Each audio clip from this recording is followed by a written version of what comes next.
మాజీ మంత్రి ఎవడు చెప్పాడు మీకు ఇందులో ఇది లేదని? ఇది కొవ్వు, పంది కొవ్వు, గొడ్డు కొవ్వు ఇవి లేవని ఎవరు చెప్పారు మీకు అని ఒక మీ విలేకరు మీద ఆయన కొంచెం రైజ్ అయ్యి మాట్లాడారు. ఎవరు చెప్పారు? ఎక్కడ చెప్పారు? నీకు కళ వచ్చిందా అని విన్నారు కదా? ఇదిగో వాళ్ళు వేసినటువంటి సిట్ రిపోర్ట్లో 20వ పేజీలో ఎంత క్లియర్గా ఉంటే ఎందుచేత చంద్రబాబు నాయుడు గారికి వాళ్ళు ఇచ్చే ఫీడింగ్ సరిగ్గా ఇవ్వలేదో నాకు అర్థం లేదు. 20వ పేజీలో ఒక చిన్న లైన్ ఏంటంటే, the absence of cholesterol in the samples also suggests that the chances for presence of tallow, lard and fish oil are very low. లేవు అని ఎప్పుడు ఎవరు? వెరీ లో అంటే లేనట్టే లెక్క. The absence of cholesterol in the ghee samples అని క్లియర్గా వాళ్ళు వేసిందే. సిట్ ఆయన వేసిందే. సుప్రీంకోర్టు దాంట్లో వాళ్ళు క్లియర్గా ఇచ్చారు. అది వీళ్ళు రిలీఫ్ కింద ఫీల్ అవుతున్నారు. ఎందుకంటే వెంకటేశ్వర స్వామి లడ్డూలో ఆవు కొవ్వు, పంది కొవ్వు, చేప నూనె కలిపారు అన్నదే కొంచెం అది చాలా మందికి వాంతులు వచ్చే పరిస్థితి అండి. ఎందుకంటే గొడ్డు మాంసం అనేది వీళ్ళు చాలా మంది మాంసాహారులు ఉంటారు, కానీ గొడ్డు మాంసం అనగానే అసలు ఆ ఐడియా డైజెస్ట్ అవ్వదు. నేను చూశాను చాలా మందిని. వాళ్ళు హిందూస్ కూడా కాదు, క్రిస్టియన్స్లో ఫ్రెండ్స్ ఉన్నారు, వాళ్ళని కూడా చూశాను. ఎవడో మేము ఒక ఢిల్లీలోనో ఎక్కడో ఎవరో ఇంటికి వెళ్తే కాలా ఘోష్ ఖాయగా క్యా అని అడిగాడు. కాలా ఘోష్ అంటే అర్థం ఏంటరా అని నన్ను మావాడు అడిగాడు. అంటే కాలా ఘోష్ అంటే గేదె మాంసం ఏంటుందిరా, కాలా అంటే గేదె కదా అని చెప్పి, ఘోష్ అంటే గొడ్డు మాంసం, కాలా ఘోష్ అన్నాడు. అనేటప్పటికి గొడ్డు మాంసం పెట్టేశాడు. ఆయన వామిటింగ్ వచ్చింది. ఏంటంటే ఏంటంటే నాకేం రాలేదు, నీకు వచ్చింది ఏంటంటే గొడ్డు మాంసం ఎలా పెట్టేస్తాడు రాడు అంటే, వాడేమో లేదు తింటారా అని అడిగాను, అంతే తప్ప పెట్టలేదు. నాకు అది చూసి ఆశ్చర్యపోయింది. అది జరిగి ఎప్పుడే 40 ఏళ్ళు అయింది. అటువంటిది మాటికి ఇందులో గొడ్డు మాంసం కలిగింది, పంది కొవ్వు కలిసింది, చేప కొవ్వు కలిసిందని. వెంకటేశ్వర స్వామి కదా, వెంకటేశ్వర స్వామి అంటే మనకి ఎవరికి గుర్తుండదు. ఫస్ట్ ఎప్పుడు చూసామో ఇప్పుడు కూడా వెంకటేశ్వర స్వామికి ఉన్నటువంటిది ప్రపంచంలో నాకు ఎక్కడా ఉండదు. ఆ రష్ నేను చూసాను. నార్త్ ఇండియన్స్ వచ్చి చూసి ఏంటిది రోజు కుంభమేళ ఇక్కడ అంత జనం, అంత వెంకటేశ్వర స్వామి అంటే ఆ దాంట్లో అన్నిసార్లు అనకూడదు. అసలు నిజంగా జరిపిన వాళ్ళని శిక్షించడానికి ప్రయారిటీ ఇవ్వాలి. కానీ దీంట్లో నిన్న ఇంకో మాట అన్నాడు ఆయన, నాకు ఆశ్చర్యం వేసింది. ఇది అవినీతి కాదుట, హిందూ మతాన్ని నాశనం చేయటం కోసం పన్నిన కుట్రట.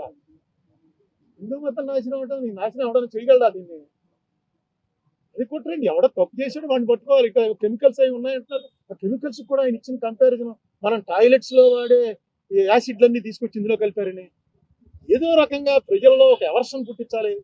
తిరుపతి లడ్డు అంటే అంత టేస్ట్ గా తినే వాళ్ళకి ఆ లడ్డు చూడగానే ఇందులో ఏముందోరా బాబు అని అనిపించే భయం కలిగించాలని సీఎం లెవెల్ మనిషి అలా మాట్లాడటం కరెక్టే. నేను సీఎం గారి ఇంటికి వెళ్తే నాకు కప్పులో టీ ఇచ్చారు. ఆ కప్పు పట్టుకుని ఇది ఏంటనుకుంటున్నారు, ఈ మెటల్, ఈ మెటీరియల్ మనం టాయిలెట్స్ లో కమోడ్లు వాడతామే, ఆ కమోడ్ మెటీరియల్ తోటి కప్పు తయారు చేసి ఆ కప్పులో ఇచ్చారు. నిజమేది. కమోడ్తో పోల్చడం ఏంటి? పింగాణితో అనేక రకాలు తయారవుతాయి. కమోడ్తో పోలుస్తారా ఎవడన్నా? నాకు ఎందుకు చాలా ఆశ్చర్యం వేసింది. ఏంటి ఇదే ఇలా మాట్లాడు సీఎం గారు ఎప్పుడు అంత బ్యాలెన్స్ తప్పి మాట్లాడ్డారు. చాలా కాలం నుంచి ఆయన సీఎంగా చూస్తున్నాం కదా, ఎందుకు ఇలా మాట్లాడుతున్నాడు ఏంటి? ఎంత అందులో టాయిలెట్లు కడిగే వాటిని తీసుకొచ్చి కలిపారని. బ్లాస్ఫమీ అవుతుంది. బ్లాస్ఫమీ అంటే దైవ ద్రోహం. దయచేసి ఇలాంటి వాళ్ళు వద్దు. మీకు రాజకీయంగా కక్ష ఉంటే రాజకీయ కక్ష తీర్చుకోండి, కేసులు పెట్టండి, మీ చేతిలో పవర్ ఉంది. ఎవరైనా ఇదే వెంకటేశ్వర స్వామి మీద, వెంకటేశ్వర స్వామి అల్పాపులో, ఎందుకంటే జగన్ క్రిస్టియన్ అనా? జగన్ క్రిస్టియన్ కాబట్టి క్రిస్టియన్స్ అందరూ కూడా వెంకటేశ్వర స్వామికి యాంటీ అయిపోయారా?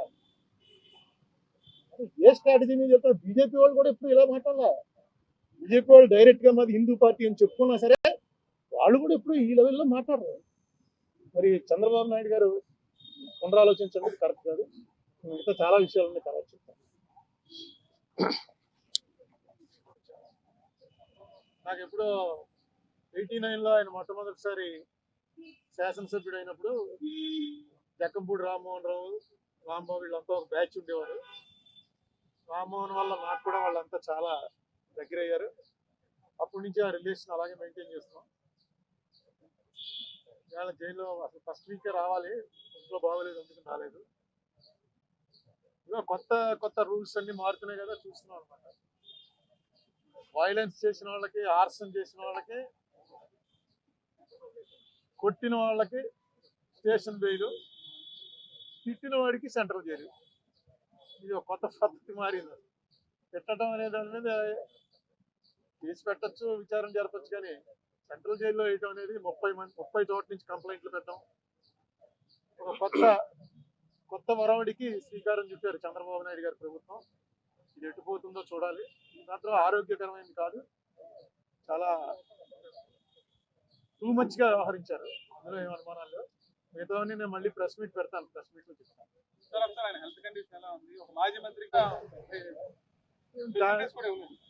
దాని గురించి ఏమి నేను మాట్లాడలేదు. ఆ లోపల కూడా మాట్లాడటం ఫోన్లోనే, అవతల ఆయన ఉంటాడు, అవతల ఉంటాడు, ఫోన్లో మాట్లాడుకోవటం. ఇంకా పూర్వం నేను చాలాసార్లు సెంట్రల్ జైల్లో విజిటర్స్ చూడడానికి వచ్చాను, నేను సెంట్రల్ జైల్లో రిమాండ్లో ఉన్నాను. కానీ ఈ కండిషన్స్ అన్ని మారుతూ వచ్చాయి కదా. ఇప్పుడున్న దాంట్లో పెద్ద ఎక్కువగా మాట్లాడుకోవడానికి అవకాశం లేదు. ఫోన్లోనే అటే ఫోన్లో ఆయన మాట్లాడుతున్నాడు, ఇటే ఫోన్లో మనం మాట్లాడాలి. ఆయన ఏం కంప్లైంట్, నాతో అయితే ఏం కంప్లైంట్ చెప్పలేదు. బాగానే ఉన్నాడు, ఆరోగ్యంగా ఉన్నాడు, నవ్వుతూ హ్యాపీగా ఉన్నాడు ప్రతిదీ. ఎందుకంటే అతను కూడా లాయర్ కదా, అతనికి తెలుసు ఈ కేసులో పస ఎంత ఉందో. ఈ కేసు వల్ల వాళ్ళ పార్టీకి అతనికి వ్యక్తిగతంగా కూడా చాలా బెనిఫిట్ జరిగిందని అనుకుంటున్నాను. ఎందుకంటే కక్ష సాధింపు ధోరణితోటి చేసినటువంటి ప్రయత్నం అని క్లియర్గా అర్థమైపోతుంది. కనీసం అక్కడ ఇంటి మీద దాడి చేస్తుంటే 6 గంటల సేపు మనం అందరం చూసాం కదా.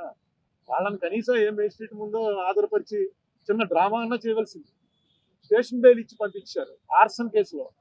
ఆర్సన్ కేసు అంటే ఇంటి మీదకి మంటలు వచ్చేలాగా పెట్రోల్ బాంబులు విసిరితే దాంట్లో స్టేషన్ బెయిల్ నేను ఎప్పుడు వినలేదు. అలాగే తిట్టాడన్న కేసులో తీసుకొచ్చి అప్పుడే 2 వారాలు అయిపోయినట్టుంది, తీసుకొచ్చి సెంట్రల్ జైల్లో పెట్టడం ఇది టూ మచ్ అనమాట. ఫస్ట్ ఆఫ్ ఇట్స్ కైండ్ అనుకుంటున్నాను. ఏదైనా చూద్దాం ఎటు దారి తీస్తుందో. ఓకే.